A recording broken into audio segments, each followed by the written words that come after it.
unless you pass our budget as we're proposing. Now, their budget would put 21 million people at risk of losing Medicaid. It would cut federal law enforcement by 28,000 personnel, 28,000, FBI, DEA, etc. It would cut 100,000 teachers and support staff. It would cut 30 million veterans health care visits. And I increased the VA budget because the veterans were in such difficult shape, having so much trouble getting appointments and the like. According to Moody's, not the Democratic Party, according to Moody's, their budget plan would eliminate 780,000 jobs. Say it again, it would eliminate 780,000 jobs according to Moody's. And America's debt has accumulated over 200 years, and my predecessor, in the 4 years he was president, increased it by that total debt by 40%. 4 years. 4 years. Let's be clear. And by the way, even during that period, all the Republicans voted to, the Republican Party voted to increase the debt limit, like the only responsible thing you could do. At any rate, let's be clear. This is no small part about paying our bills that were accumulated not by me, not by my administration, but by former presidents and previous Congresses. I was in the Congress, so I voted for some of them as well, but I wasn't president. We're not a deadbeat nation. We pay our bills. And some of you cover a lot of foreign policy in other countries. You know this is becoming an issue in other countries. What's the United States going to do? Are they really fooling around with not paying their debts? And so, look, next week I'm going to reiterate to congressional leaders that they should do what every other Congress has done.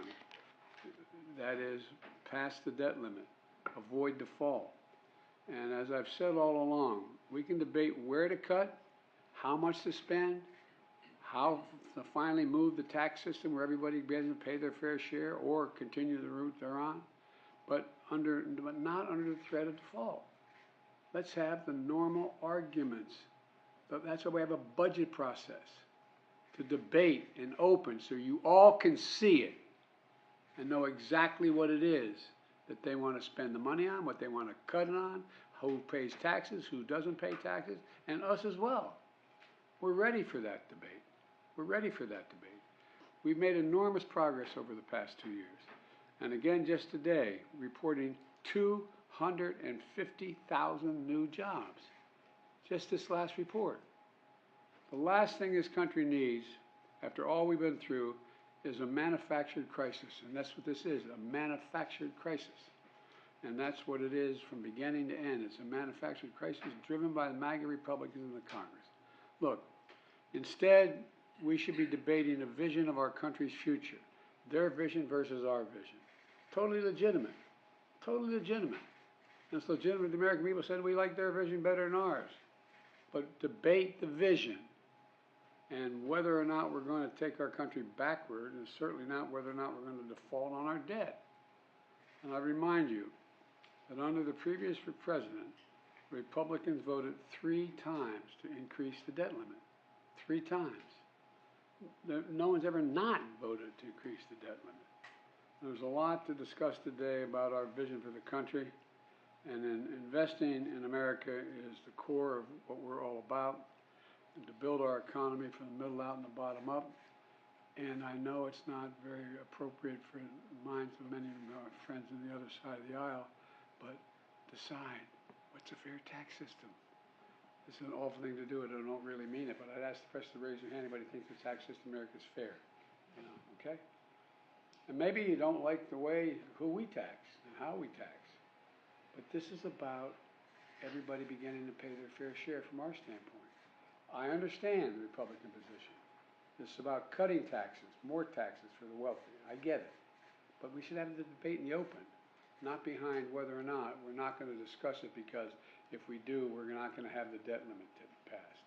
And so, you know, I think we've got a lot of work to do. And I'm doing a major press conference this afternoon, so I love you all, but I'd like to ask you to leave so we can get down to business.